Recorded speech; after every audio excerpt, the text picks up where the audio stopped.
Chapter 10 of Reading Biblical Hebrew, Introduction to Grammar, starts our journey of learning the finite verb forms of Biblical Hebrew.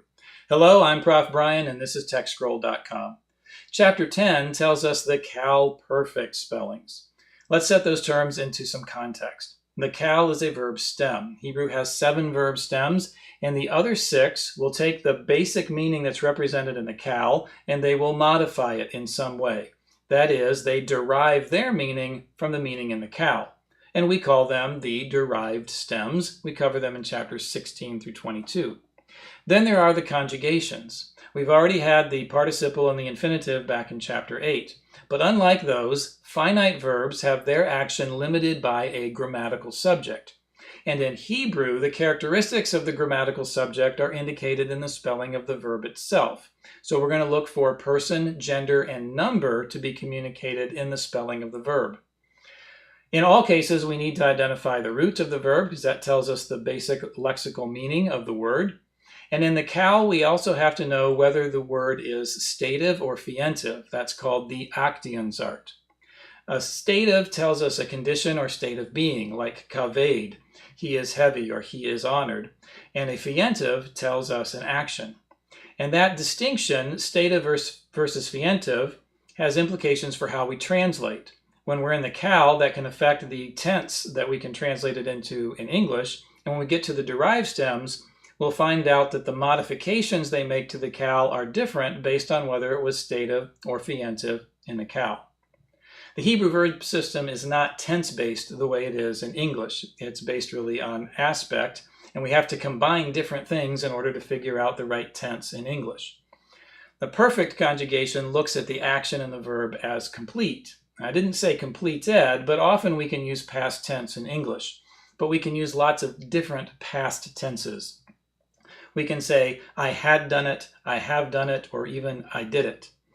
That's fine for the fientive root. We have an extra option if it's stative, because a state or condition is complete in the present. So when we have kaved, that can be he is honored. It can be present tense. So we have to pay attention to both Aktionsart and conjugation in order to know what tense we can translate into in English. When we analyze the verbs, we're going to have a basic process that we go through. It has 3 questions. What do you see at the end? What do you see at the beginning? And what is the behavior of R1? So I've got 2 forms on the verbs that we can use as examples. We say, what do you see at the end? Well, in this case, we see nu, and in this case, we see tem. And if we're alert, we might say, hey, that reminds me of the independent pronoun. Well, exactly. Anachnu furnishes nu. This is first common plural. We killed the mosquitoes. Tem gives us tem. We put it on the end. We've made the second masculine plural. Y'all killed the mosquitoes. Our next question is, what do you see at the beginning? And what we mean by that is, what do you see in front of the first radical? In the case of the Qal perfect, we're going to answer nothing. But nothing is still information. Some of the derived stems in the perfect conjugation will have a prefix out there. And then other conjugations that we come to will have prefixes out there. So when we see nothing, that's telling us something important. Our last question is, what is the behavior of R1? Because that's where we have our biggest signal for what the stem is. So you think of first radical, second radical, third radical, and the verb is showing up at the party, and we get a name tag, and we write its name out, and we stick it on the first radical, and it says Qal, or it says some name of one of the other derived stems. You can see the options for the Qal here. And because the accent is usually on the second radical, the first radical often has pretonic open long commates. Sometimes there's so much stuff down here at the end that the accent moves down, and that leaves the first radical in pro-pretonic position or problem position, and it gets, shava in problem position. So that's our process. What do you see at the end? What do you see at the beginning? Well, what is the behavior of R1? We get a little bit sneaky in the practice parsing and text scroll and in the workbook because we have a section that asks you to identify these perfect verbs and to say whether it's Qal or non-Qal. We don't ask you which of the derived stems it is because we're not covering those yet, but we do want to make sure you're paying attention to what's going on at the first radical. Okay, one other thing to throw at you in this chapter, which is when we have vav plus perfect. You might just think, hey, I translate the verb as and I just do what I've always done or what I'm learning to do with perfects. But there's something extra here. We often call this combination vav plus perfect consecutive because this combination will be consecutive to something before it. Well, what does that mean? Well, there's two different options. One is that it can inherit the qualities of the previous verb. For example, Shema Yisrael Adonai Eloheinu Adonai Echad. That's hear, O Israel, the Lord is our God, the Lord alone. Shema, hear, listen, that's an imperative verb. The next verb is simply vav plus a perfect, but it has the force of an imperative. Ve'ahavta et Adonai Eloheka, etc., and you shall love the Lord your God. Vav plus perfect, doing what the previous verb did. Another thing it can do in terms of being consecutive is to advance things one step. We might see this in a conditional sentence. If blah, blah, blah, then blah, blah, blah. The then part, the apodosis, frequently begins with vav plus a perfect verb. Or perhaps we will have established future time with a verb back here and then have vav plus perfect, vav plus perfect, vav plus perfect. And that string of vav plus perfect consecutives is moving the action along forward in time, forward in the future. So that's the basic stuff that we're going to be looking at in Chapter 10. Now it's time to get into the details that are covered in the book. And by the way, on page 3 of your textual study sheets, you'll find kind of a summary of this core information. Let's zoom in on these Qal perfect verb forms. Hebrew makes its word forms by taking a root, usually 3 letters, and sticking vowels in between them, perhaps a prefix on the front or some sort of ending on the back. In this case, we don't have any kind of prefix on the front, but we certainly have endings, and the endings are going to tell us the person, the gender, and the number of the verb. We have the root letters that carry the basic meaning or the idea of the root, and we refer to these as the first, second, and third root letters, which we represent as R1, R2, and R3. Under the first radical is where we find the distinctive characteristic of each stem, and for the Qal, it's either a qamates, it's pretonic open long qamates, or it can be a shava, and that's just a shava in problem position because the accent would have shifted all the way down here. So when we look at a verb and we're trying to figure out what it is, it's wearing its ID badge, as it were, on the first radical, and that's telling us the stem. There's also a theme vowel. The theme vowel is the vowel with the second radical. And that can help us to know whether a verb is stative or fientive. It doesn't always tell us, and we'll talk more about what it means to be stative or fientive in a little bit. You might notice that if this is the accented syllable, and it is, it's not following the accent rules that you learned for nouns. That's because this is not a noun. So when we're looking for accented closed long, accented open short, accented qamates hey, that's gone now for verbs. So this happens to be closed and it's short, but this is the accented syllable. This same word, qatalta, can also be qatalta, where it is accented closed and long in here if we have a heavy accent that we call a Pausal accent. But the thing for us to really work with is that the pretonic rules, pretonic open long, pretonic closed short, shava in problem position, and that being preceded by a short vowel, those all continue to be in operation, and they affect the shape of the ID badge for these different stems. Let's move on. Let's break this down a little bit with less mess on the board. So the Qal stem, or in Hebrew it's called binyan, it's the basic stem of the verb, and there's going to be 6 more stems. There'll be the nifal, the pl, the hitpa'el, the pu'al, the hifil, and the hofal. And they will all have participles, infinitives, perfects, and a bunch of other stuff that we haven't gotten to yet with the Qal.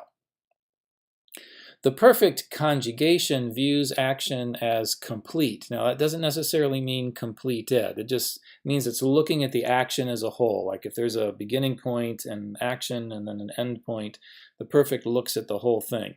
In a couple chapters, we'll get to the imperfect, and it's like its viewpoint of the action is to exclude the ends and just look at what's happening in the middle. And as a reflex of that, the verbs that are bounded or perfect, seen as complete, they're often going to be translated in English with some sort of past tense representation.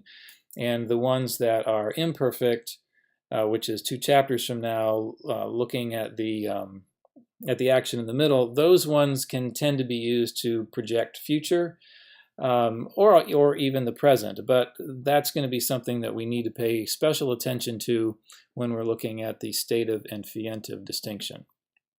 Okay, perfect conjugation. The word perfect here doesn't mean like it's better, it's superior to the participle or to the imperfect, just that we're viewing action as complete, as a whole. The endings come from the pronoun for the first and second persons and from the noun for the third persons. The example that we have here, ta, came from ata, and so this is the 2ms form. Now, fientive verbs and stative verbs. The category that we're talking about here is called Aktionsart. It's a German word, but means the type of action. So fientive verbs convey an action. So if we had katav, katavta, in fact, we would have you wrote, or you have written, or you had written. And there would be syntactical concerns that would steer us to know which of these different past tense representations would be best in context. Stative verbs don't really convey an action, they convey a state. Like kaved, you are honored, or you were honored. And you can see that the stative verb in the perfect can actually have a present tense translation.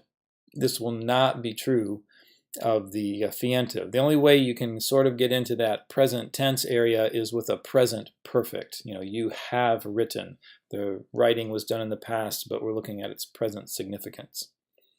So the specific way to handle that in English is going to depend partly on the context, and that'll depend on the type of clause it's in, and there's more on that in the textbook, but right now we're really trying to focus on forms. So let's keep going. Here we're going to build all the different forms in the paradigm. So you can see we have first person, both singular and plural. We have second person, masculine and feminine, singular and plural. We have third person, masculine and feminine, singular, but the third plural is going to be common for both genders. So that's what the C stands for, third common plural. Just like first person, we say first common singular or plural because there's not a different form for male or female like there is in some languages. The way we're going to build all these is we're going to take a piece of the pronoun off of it and slide it over and stick it on. And when we start with the first common singular, we have one extra thing to note that is not going to be true in all the other ones, and that we are going to have a change. Now, when we learned the pronominal suffixes on nouns, we started with the independent pronouns, and sometimes we had to change the tav into a kaf in order to make the pronominal suffix. Here we're sort of doing the opposite. The 1cs has anoki, and we're going to take the kaf and turn it into a tav. And then when we've put it on our verb, we have qatal t, and that's the first common singular form. But when we make the second masculine singular, you can see we're just pulling the ta out of the middle of the pronoun and sticking it on the end of our verbal root, and we've made the form. Second feminine singular, the same thing. We're taking the tav off of the pronoun, sliding it onto our verbal root, and presto, we've made the second feminine singular. And we're going to jump over and do the first and second persons plural before we look at third persons, because here we're still working with the pronoun. So first common plural, there's no tav in here. We're not going to make one either. We're just going to take the nu off the end, and we're going to slide it over onto our verb, and now we have qatal nu, right? And the accent is here on the second radical all the way through. In the second masculine plural and the second feminine plural, we're going to take two consonants, tem and ten, and that's got so much stuff that they're going to have the accent, and that's why we've got shava out here. That's just a shava in problem position. But we're sliding over tem, and we're sliding over ten. Here's the accent. There's not, this is pretonic close short now, and this is shava in problem position. So that's how we make all the first and second person forms of the Qal perfect, and it should be pretty easy to recognize the endings if we've really learned the pronoun well. When we make the third person forms, right, so it's a little bit different to talk about that or this than it is to talk about I and you. And our analogy here is going to be the noun endings. So the masculine singular noun ending has nothing for its ending. And when we take that nothing over to the verb, we get simply qatal, and this is the form for third masculine singular. Qatal is the ending for many feminine nouns, and we take that qatal, we stick it on our verb, and now we've made third feminine singular. Now you noticed one other thing happened. The second radical now has a shava, and that is a vocal shava. Basic distinction between the noun world and the verb world is that nouns will have silent shava under R2, and verbs have vocal shava under R2. So this kamates out here is still a pretonic open long kamates. And then for the third common plural, it used to be that there was a long u vowel on the end of plural nouns, and that's dropped out of Biblical Hebrew, just like the singular nouns had a short vowel on the end, and those are gone. But when we take this u vowel and we put it on the end here, again, because we've put a vowel ending that requires that last radical to participate with it in making a syllable, the second radical now has a vocal shava. The accent is here. It's not on the lamed. Accents are on vowels, not on consonants. But because of the writing system, we write the accent signs over top of consonants. And so our syllable here is tulu, and this is pretonic open long again, qatal. So when we're analyzing Qal perfect verb forms and we're trying to figure out person, gender, number, primarily we're looking at the end and we're trying to say, what pronoun does that remind me of? And if it doesn't remind me of a pronoun, which noun ending does that remind me of? And then if it's this thing, well, ooh, that's the new thing. One new thing, not that hard, or at least one new form for this chapter. And then it's just the concept of the Qal perfect to add to our learning. Let's maybe just do them all at once just for fun. Here we go, right? We're taking the endings out of the pronouns and sliding them on the end, or we're taking them from the nouns, putting them on the end of the verbal root, and then we're just playing out syllable principles to figure out which vowel is going under the first radical. And where we have vowel endings, we are reducing the theme vowel, R2's vowel, to a shava. Okay, let's talk a little bit more about how this thing is working in terms of the sense that it conveys. So the theme vowel can vary and it doesn't affect parsing. Right? So whenever we look at these Qal perfect verb forms, we're going to give the stem, which is Qal, and we can tell that by what's going on with the first radical. We're going to give the conjugation, which is perfect, and that simply means it takes its endings from a certain list, and then we give the person, gender, and number. Right? So we identify that which of the perfect endings it is, and besides the root, that's all we have to do for parsing. But then there's the theme vowel. Right? We don't usually give parsing information based on it, but it does help us still to understand some things. A state of perfect can be present tense. A fientive perfect cannot. So that theme vowel can maybe tell us whether it is stative or whether it's fientive. Most fientive perfect verbs have an A class theme vowel. So we saw that with qatalta in our earlier example. We had a patak under the tet, or when we had a Pausal form, qatalta on the first screen, it was a kamates, but it was red. It was an A class vowel. And those verbs are conveying an action. Stative verbs can have several different things going on with their theme vowel, but they're conveying a state. He is or was old, or is or was heavy, or is or was, and it depends on context whether it's present tense or whether it's past tense. Lots of times if it's a character is talking, the state of perfect will be present tense. But if we're telling a narrative, and because our story is set in past time, when the narrator switches and uses something other than a verb first and then has a perfect stative, it'll be past time. It's being the same time as its context. Okay, but as to the theme vowel, what goes on? Well, a lot of them have a mixed theme vowel, meaning they have an E-class theme vowel for third-person forms, right? So we're going to show that as green, and an A-class theme vowel in the first and second-person forms. The lexical form, meaning the form in the dictionary or lexicon, the lexical form of a verb is the third masculine singular qal perfect in most cases. And so when we see a verb listed in the dictionary and it has an E-class vowel and it's a dictionary form, third-person form, that's a clue that the original speaking community considered it to be a stative verb. Another reason why we use the third masculine singular is because there's no ending on that. Probably would have worked fine to use the infinitive. In fact, way, way, way back in time, that's what some Hebrew dictionaries used to do, but at this point, it's pretty much convention to use the qal perfect third masculine singular because there's no ending to get in our way of understanding what the root is.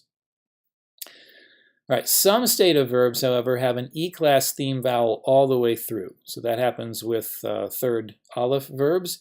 And then a few stative verbs have an U-class theme vowel, right? Like a cholam or a kametz katon. With the second radical, depending on whether we have a long or short vowel. Then also we'll note pausal forms. Those are forms where there's a heavier accent because the person pauses while speaking. That usually happens at the end of a clause or the end of a phrase or the end of a sentence, something like that. And that tends to lengthen the theme vowel if the theme vowel has the accent. Right, so remember there's a couple forms. We'll just go back real quick. These forms have so much of an ending that they have the accent instead of the theme vowel. So if we have a pausal accent, it's not going to lengthen the theme vowel. It's also not going to lengthen the vowel that goes with person, gender, and number. The common form, the one that occurs the most frequently, is called the contextual form. That means it's not ending the phrase or clause where it's positioned to have the heavier accent. And the ones that do end those phrases and clauses and get the heavier accent, they're called pausal forms. The change is really only going on with the second radical, so it doesn't affect parsing, but it does affect the form somewhat. Okay, so here we have a more graphic display of information that was on that previous slide. The fientive roots have an A-class theme vowel all the way through. I even put the shavas in here as red because those vocal shavas came from patak. They came from a short A-class vowel. Stative verbs have something else. That something else can be an U-class vowel like yakol has, yakolti, yakolta. And if it needs to become a short U vowel, it's kametz katon. But it's an U-class vowel all the way through. Verbs that are third hey and are third aleph and are stative, they have an E-class vowel all the way through. So we see tsere, and in the case of the 3FS and the 3CP, where there's a vowel ending, we see a vocal shava for these contextual forms. And then most verbs are more like kaved, where the first and second persons are A-class. I said most verbs, I meant most stative verbs. And the third persons are E-class. And again, I've colored these shavas green because they came from an E-class vowel. But it doesn't seem to mean much, right? If we were printing just in black and white, this shava would be black, this shava would be black, this shava would be black. But let's make the contextual forms. That means all these accents are going to drop down here and become an atnak, and the vowels there, if they're with the second radical, right? So not here, but all of these are going to become long. And now that we've made them long, you can see that our fientive qatal has kametz under the third masculine singular, third feminine singular, and third common plural. And kaved now has a full tsere here and a full tsere here. So does malay. And then yakol has full cholam in all those third person forms. So Part of us is going to think, well, look, why emphasize this so much if it doesn't really affect our parsing? And the answer to that is we do have to know whether verbs are stative or fientive because that affects our translation options. A stative perfect can be either past or present. A fientive perfect can only be some type of past. In a couple chapters, we're going to get to the imperfect verbs, and then a stative imperfect is just going to be future, whereas a fientive imperfect will be future or present. Okay, let's get some practice on analyzing these verb forms and seeing if we can handle them correctly. There's 4 different practice lists here. The first set of practice parsings focuses on the ending. That means all of the verbs in this list have been past vocabulary words. The second set, it says the focus is on the root. What this means is that it might not be a vocabulary word that you've had in the past. It might be, it might not be, but that means you have to do a little bit extra work to notice what is the root. Then the third one focuses on stem, and that means that we're going to have both qal perfects and perfect verbs from the different derived stems. And all we're going to do is decide whether it's qal or whether it's not qal. And then there's a handful of review items, and those will be in the qal, but they'll include infinitives and participles and perfects, so that you have to pay attention to what's going on at that first radical in order to analyze them correctly. We just want to stress the process. Our process is what do you see at the end, what do you see at the beginning, and what is the behavior of the first radical? What is the behavior of R1? We're just going to do a few in each of these lists. So let's start here. And here we have katavta, and our first question is what do you see at the end? And what you should see at the end is ta, right? And that came from ata. And so this is a qal perfect 2ms. And if we remember that katav means to write, this will be you wrote, or maybe you have written. Next we have shamarnu. And our first question is what's at the end? And the answer is nu, and that came from anachnu, correct. And so that's going to be 1CP. Now we don't want to get completely lazy. The next question would be what's at the beginning, and here there's nothing, and what's the behavior of R1, and that's kamates, and that is what has already told us that it's qal perfect.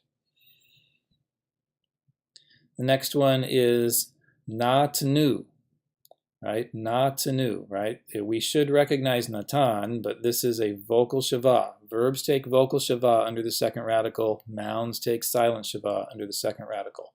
And our question is, what's at the end? And is it just oo, or is it nu? Right? Because so that can be a little tough.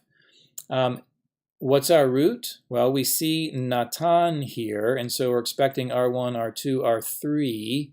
And so if our ending was also nu, the first common plural, then the nun, that's the third root letter, should have jumped into the nun that is part of the ending as a dagesh forte to help us know that this would be first common plural. As it is, that's not there, and we're not trying to do that tricky stuff yet. That's for the next chapter.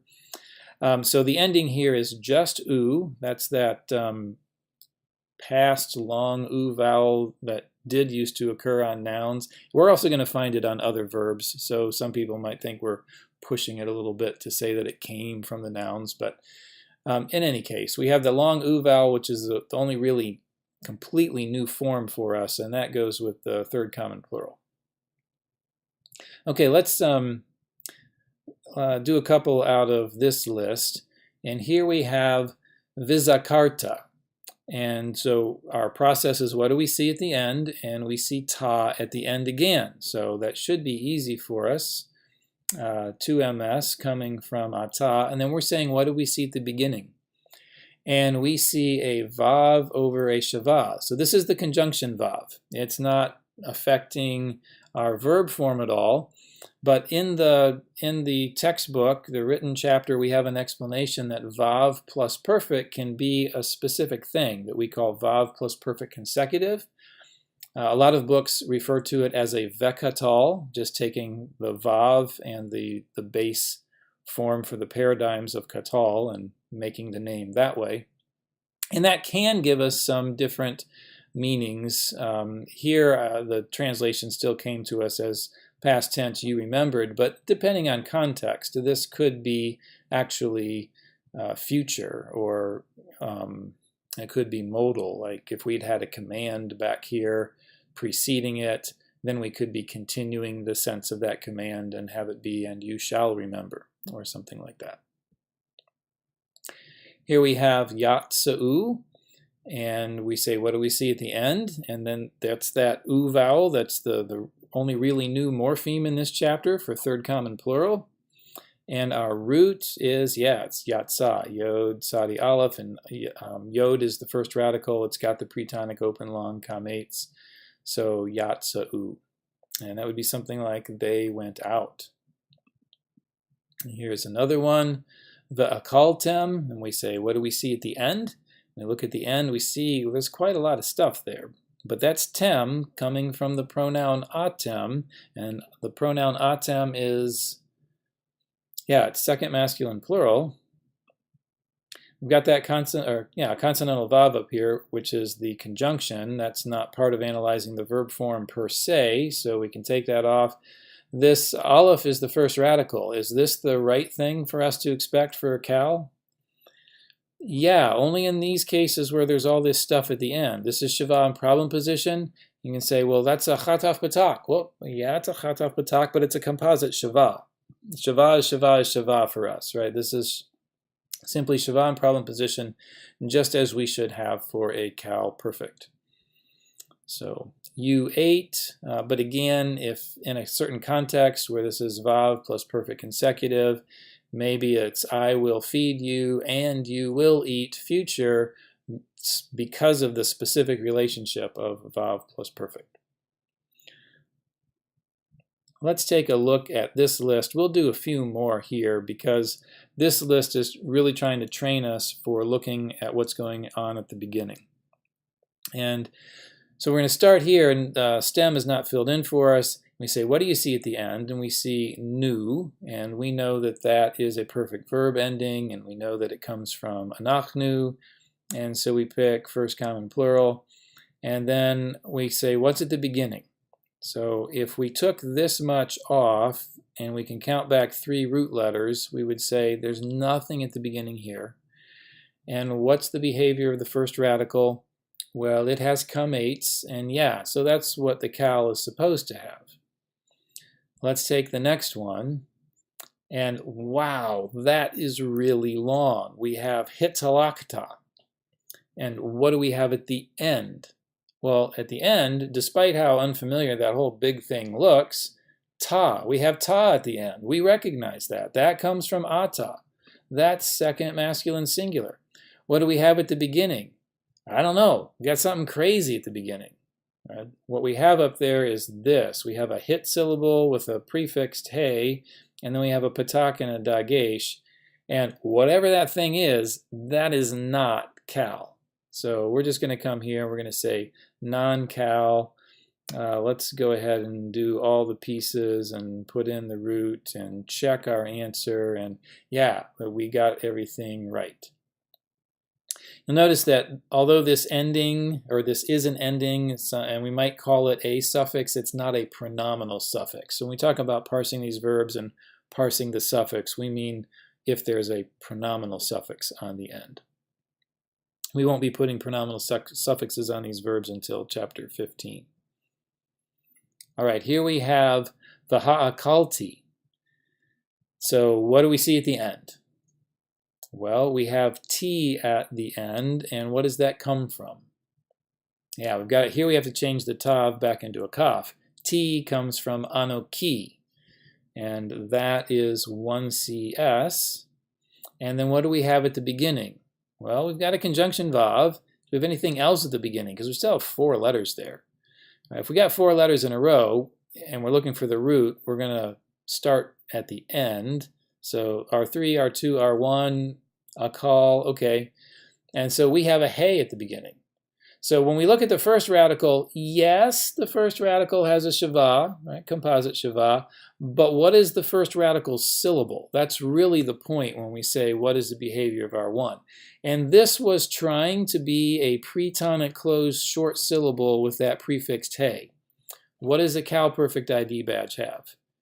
Well, you just have R1 on its own, and it's either pretonic open long or it has shava in problem position, in which case it needs to join the syllable down here. That's not what's happening in this case. This is R1 with a shava because it's trying to close a syllable up here. So this is not Qal, non-Qal.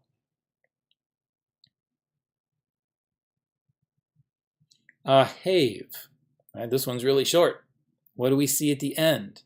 Well, we see nothing. There is no ending. What do we see at the beginning? Well, again, we see nothing because we just have the root letters here. And what is R1 doing? Well, R1 has comates, and that's just what we're expecting for a Qal perfect. And when there's no ending, a Qal perfect, or any perfect verb, is third masculine singular. And obviously, I hope, it's from have, right? Well, if the Qal perfect third masculine singular is also the lexical form, then yes, have comes from a have. Now, look here at the theme vowel. Yeah, I know we're not parsing it. There's no box to fill in based on that. But you see that is a tsere. It's an E class, and this verb is like kaved. It's going to have an E class third person and an A class first and second person form. And that tells us that this is stative.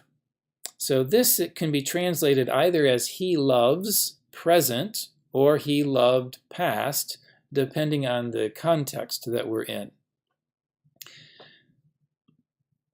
He loves. So we don't want to think that Hebrew is tense-based. We don't want to say perfect verbs are past tense in English, because that would be both way too simplistic and wrong. But we do need to be paying attention to this stative fientive thing, Aktionsart, so that we know when present tense options are available for the translation. When there are past tense options available, like with the fientive verbs, that means simple past or past perfect or present perfect. And when we say present perfect, the concern for that time frame is the present, but the action had happened in the past. So he has written, right? That is present perfect. He had written would have been past perfect. I know with most of us learn our English grammar, well, you can say we learned it in grammar school or high school, but then we forgot it all. And then we learn our English grammar all over again when we study a foreign language. Let's do one more of these. Here we have Vanishmarta. And what do we see at the end? We see ta. Ta is from ata. It's a perfect 2ms. And what's at the beginning? We have conjunction vav. And then there's a nun. And what is the behavior of R1? Well, R1's got a shava. Does that make it Qal? No, because we got to look at the syllable that that's in. And R1 is not on its own. R1 is joining that prefix back here to make a pretonic closed short syllable. That is not Qal behavior. So that is non-Qal. So I know a lot of the homework for a little while, you're just going to be translating Qal verbs, and that can make it easy to turn off your thinking and just say, hey, whenever I see I have to fill in stem, I'm just going to fill in Qal. But it's to our advantage to really pay attention to what's going on there at the first radical, because if we do that, it's going to make all of the derived stems in chapter 16 through 22 a lot easier. We really want to work the system. Let's just do a couple of the review words. So here we have uvachanot. And again, we're going to say, what do we see at the end?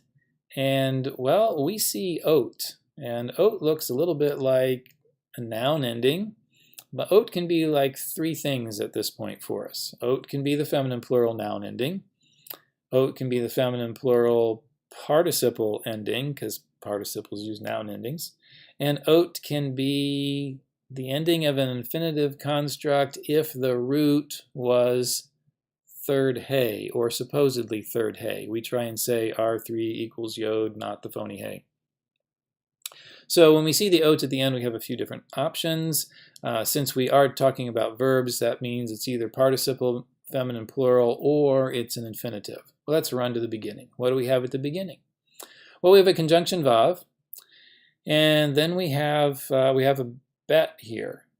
So we've got to ask ourselves, is this bet the first radical, or is it a preposition?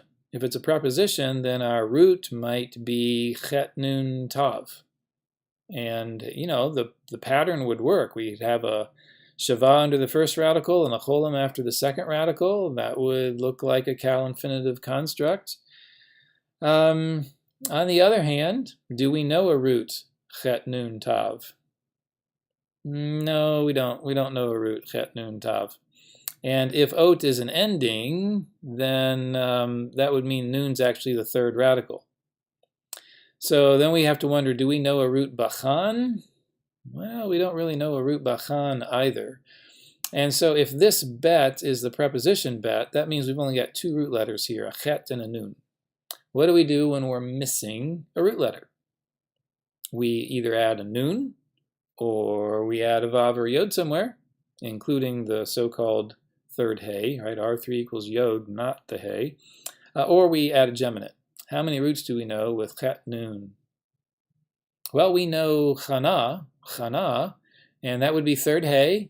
And when we make the infinitive construct, the hay would go away, would drop off, and then we would be using this ending ot, right? So when we see this, this is indeed an infinitive construct where the tav is not a root letter, but it's there in place of the R3 yod, which sometimes gets written as a hay.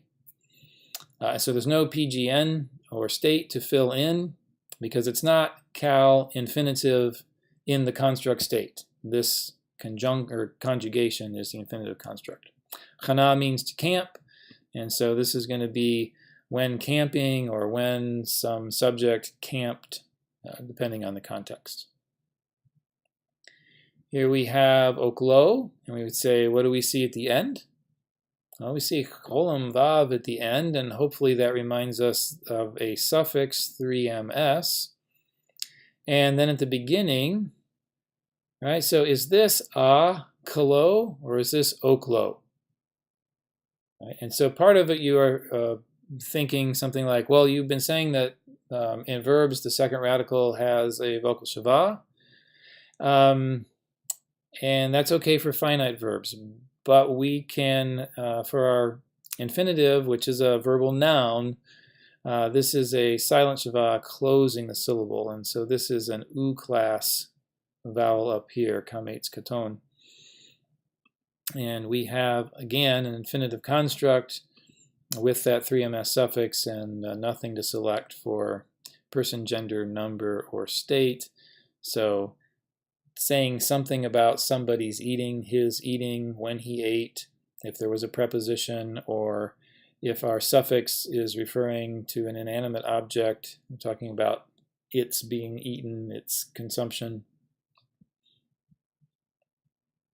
Ketuvim. What do we see at the end? Well, we see im at the end, and that should stand out to us as a participle spelling because that's a noun ending. We can't fill this in yet because we need to pick our participle, so let's do a couple more steps. What do we see at the beginning? Nothing's at the beginning. What about R1? Well, R1 has shava. Of course, that happens in the qal perfect, but it also happens, it happens in the passive participle. So now we actually really need to be paying attention to that vowel with the second radical. We don't have cholam with R1 for the active participle. We don't have kamates with R1 for the qal perfect, most of the qal perfect. We do have shava with R1, but it's not qal perfect because we've got a noun ending. And it's not infinitive construct because, again, we've got the noun ending.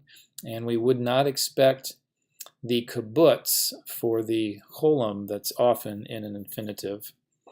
And so this u vowel after the second radical can either be kibbutz or it can be a shurik.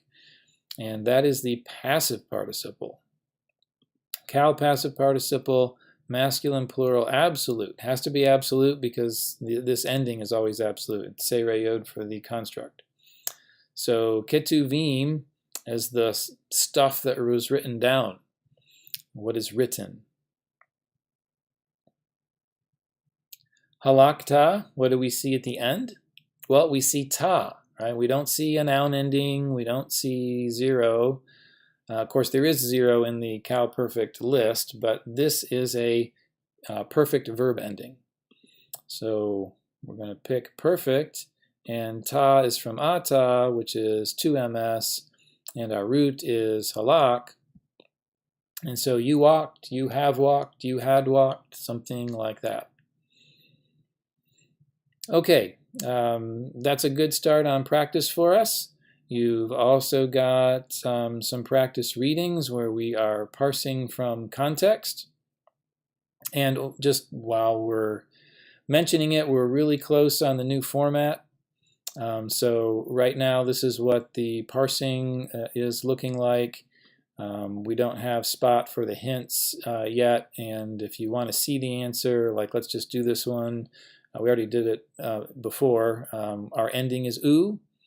And so we have a perfect, Qal perfect, and it's third common plural. And you could check for the answer. I'm sorry, I clicked the show button instead of the check button. If you check and you got it right, then it's going to light up green. This should have lit up red for us if I had hit it first because we didn't fill in the root. And when we get there, the practice readings will look something like this. And right now the arrow button takes us through the things that we have to parse before we get to the translation. So we've still got a few things to develop there, but you are certainly welcome to continue using the earlier format that we have here and to be working with that as you do your practice in TextScroll.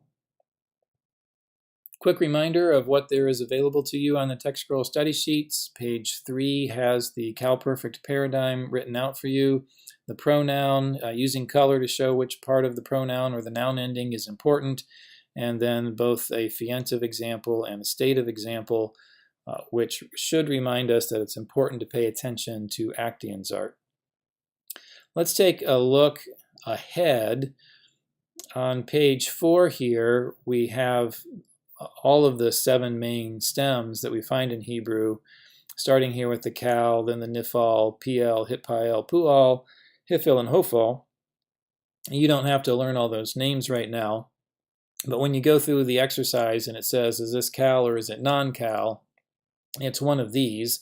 And just by way of encouragement, we should be able to see that these endings are always going to be the same, right? Because those are the perfect verb endings. They don't change when you go to a different stem. And I've been telling you to really focus on what's going on at the first radical. So here in the Qal list, you see all the kametzim or shava in the case where the accent's down on the end, second masculine plural and second feminine plural. And these other ones, they simply have a different thing at the front. The nifal has a noon at the front, makes a pretonic closed short syllable. These 3 stems that we call doubling stems, they have a dagesh forte in the second radical, and so their first radical is always making a pretonic closed short syllable by joining that doubled second radical.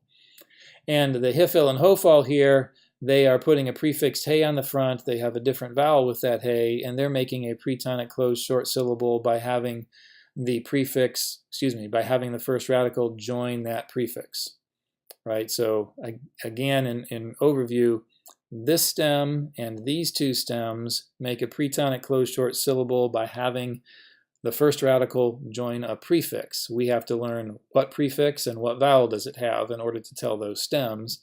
And these ones are making a pretonic closed short syllable by having the first radical join a doubled second radical. And we have to pay attention to what vowel it's using to make that syllable, or in this case, there's an entire extra syllable at the beginning. So we really need to train our eyes to look at what's going on at the beginning and with the first radical, and train our ears as well. We don't want to just be visual with our understanding. And then let's go down to page 7. There's a little reminder of what vav plus perfect consecutive can do. So it either continues the framework of a previous verb, or it advances the framework of a previous word. So an imperfect plus a qatal. We haven't learned imperfect yet, but it might be telling us something that's future, and then the qatal, the vav plus perfect consecutive, will continue that future time frame. The imperfect might be giving an instruction, in which case the qatal following it would be continuing with another instruction. And imperative would be making a request or giving an order. It's another way to make an instruction. The qatal, the vav plus perfect consecutive following it, would again be understood as an imperative. And if we are, say, in a condition where we say, if this, and we have a series of things, if this happens, and this happens, and this happens, and this happens, and those are all understood as if, then we can have a qatal there. The biggest place, and I'm going to jump down to the middle here, condition plus qatal when we're advancing the framework takes us to the then part. So if X happens, then Y, this would be a qatal.